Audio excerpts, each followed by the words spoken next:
morning and welcome back to Shawnrtraining. Now, today's episode is going to be on goal setting and how to establish goals.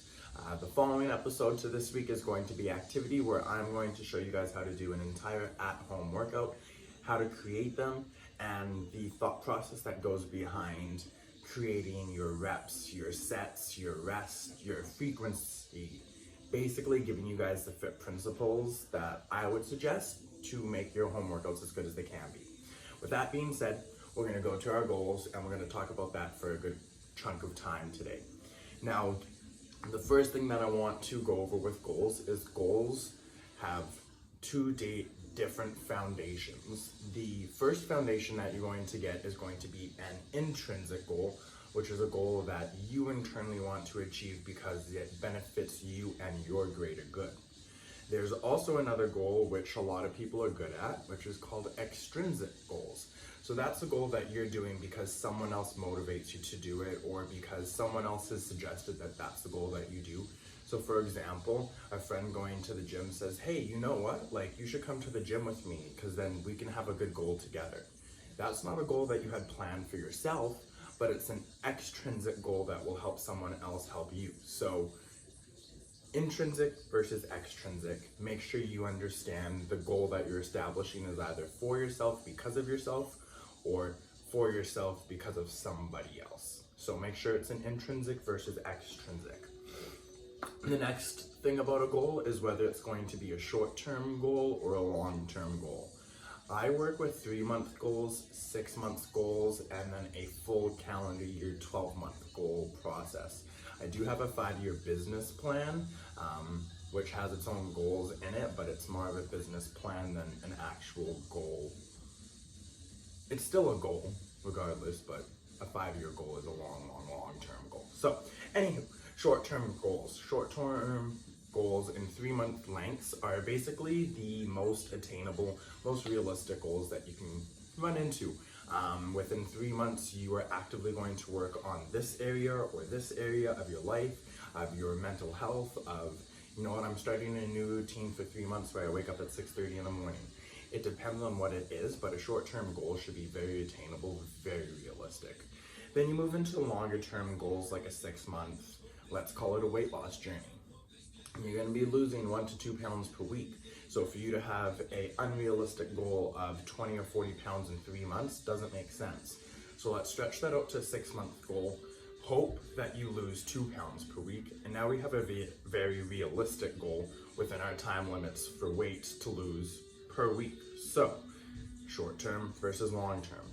Now, a 1-year goal is going to be something that needs a little bit more time to curate, something that needs more time, more process, more thought, more dedication. Year-long goals are like transformation goals. They're basically like, this is how I'm living today, right now, in this life, with this quality of health. And in 12 months from now, I want to make sure that I'm actively doing XYZ. So for example, last year I told myself that I wanted to be financially secure this year and that I was going to work as hard as I needed to get there. Well, my plan was to start that come March, but obviously no one was doing a lot in March. So for about 2 months there, I sat on my ass and did nothing. And all I did was at-home workouts, and that's what kept me motivated, and that's what kept me focused on, you know what, Sean? You'll get out of your hole, you'll get out of this dark space. Just keep holding on, the gym will eventually open. And now that the gym is open, I feel so much better. I can dance around and I can skip and I feel happy and I have my people and my presence and their energies and their vibes, and it's so much better. So having a 3-month goal to be financially free once the gym opened was a very big thing for me, and I'm definitely on track to getting that. In terms of the long-term goal, it's taken me more than a year now, but I'm finally establishing myself. The first step was moving out on my own, and I'm doing it. So yes, long-term goals take a long time to come to light, but you have to be patient with them, and you really have to be steadily and diligent. You have to be diligent in your pursuit of a long-term goal.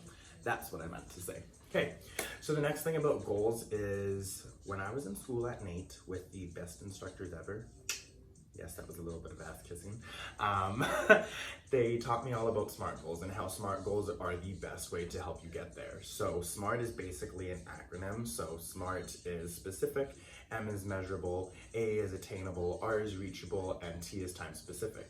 So if you make all of your goals, whether it's intrinsic or extrinsic, long-term or short-term, if you make them a SMART goal, you are going to have such a solid goal that the only way that you won't be able to get there is if you don't have accountability.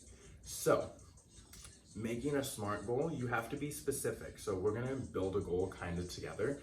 My short-term 3-month goal for myself, which means I now know the time, 3 months. My short-term goal is to make sure that I do my sun salutations 5 mornings per week. So whether that's Monday to Friday or 3 during the week and 2 on the weekend, you have to do your morning salutations. So to be specific, now I know the details. Morning salutations at or before 6:30. So now I have that. To be measurable, how are you going to measure your success in this goal? Well, I'm going to have a weekly calendar in my office, and every morning that I do my morning salutations, I will give myself a check mark or a gold star or something small and rewarding so that I get a little release of serotonin, which is the feel-good hormone, so that you get a little bump of morale, a little bump of confidence, because you know what, I'm completing my goal at a daily task, and that's something that you should be grateful for and something that you should feel positive about. So that's going to be the first thing that I do. Measurable. Is this goal attainable? Within 3 months, will you be able to attain 5 days per week of morning salutations? Yes, because I'm making the time for it in my calendar and I'm making it a daily routine. It will happen. Now, is this goal reachable? Within 3 months, will I be able to reach 5 morning salutations per week? I struggle to say that because you know, there's just those mornings where you're like, you know what, no, I'm not gonna do it. But if you're gonna make a SMART goal, you have to be accountable. So I'm gonna say yes, this goal is reachable, and I will be able to look back at 3 months of a calendar, having 5 days checked off per week that I did my morning salutations. I'm gonna do it, I'm finna do it. And then the last one is tea time specific. We know this is a 3-month goal, so being that it's August 17th, 16th, September, October, November. So come November, you guys will see a calendar, 3 months of me doing morning salutations 5 days per week. Now, once you've made your goal, intrinsic or extrinsic, you've established whether it's a short-term or a long-term goal, and you've gone through the SMART goal process, you need to make sure that you're going to be able to hold yourself accountable to this goal. Now, right off the bat, one of two things will happen. I can hold myself accountable. I know that 99.8% of the time I can hold myself accountable, but for a lot of people, accountability is something you struggle with. So seeking an accountability partner, seeking a lifestyle coach, seeking a personal trainer to help hold you accountable are going to be resources that you should absolutely do. Sometimes friends are great, but sometimes friends are lenient. Sometimes family are better, and sometimes family is worse. You need to be able to find someone or something to hold you accountable to. So writing your goal down on a piece of paper and hanging it on your fridge is definitely going to be one thing that would be accountability. It would be a small step towards accountability, but usually telling someone about your goal is going to be the best way to make sure that it's a solid, very active goal. Sometimes you can forget about a goal because it's just something on your fridge. So you always want to make sure you have a backup plan. So I would write your goal down on a piece of paper. Once you have your piece of paper, hang it on your fridge so that you see it every single day, and then get an accountability partner, whether that's a friend, family, personal trainer, lifestyle coach, whatever it is, make yourself accountable to something or someone. Now, the next one is going to be understanding that we're all human and we all have flaws. No one is fucking perfect. I feel like a lot of people get caught up in this thing of like, oh, well, XYZ is doing so good in their life and in their journey and on their thing, like, why can't I be doing good? And then you go into this circle, a very vicious cycle of beating yourself up and tearing yourself down because you are not at where you think you should be because you're comparing yourself to someone else's success of yesterday. Stop comparing yourself to someone else's success. because that day they had their success, that day they felt good, that day they posted that photo to social media. They aren't gonna post all of the negative stuff that they have. So understand that social media is a great tool, but don't let yourself beat yourself up because you are internally tearing yourself down because you want to be able to post the happiness and success that other people are posting. Stop. It's okay. It's your journey. It's your goals. It's your life. It's your quality of life. Understand that we're all on our own path and that we all need to get there to our own endpoint on our own timeline. Don't rush, honey. Slow down. Take a deep breath in and a full exhale out. Roadblocks and mental blocks are going to be things that come up no matter what at every point in your life. No one planned on COVID. That's a huge mental and physical roadblock that no one saw coming. Basically what I'm saying is once you've made your goal, once you've established it as a SMART goal, and once you've made yourself accountable, things will still go awry. Things will still get crazy and you need to be lenient with yourself, but accountable enough to come back to your goal. So say something were to happen like, you know what, I fell down my stairs going out of my apartment this morning and I rolled my ankle. Doing my morning salutations would suck, but you know what? I could modify and doing sitting down morning salutations. Always adapting and being adaptive to your surroundings and your setting is where you will grow the most. Adapting to a situation shows that you are determined in your continued pursuit of hard work, dedication, and really striving to succeed at your own goals. So always adapt, be flexible, please.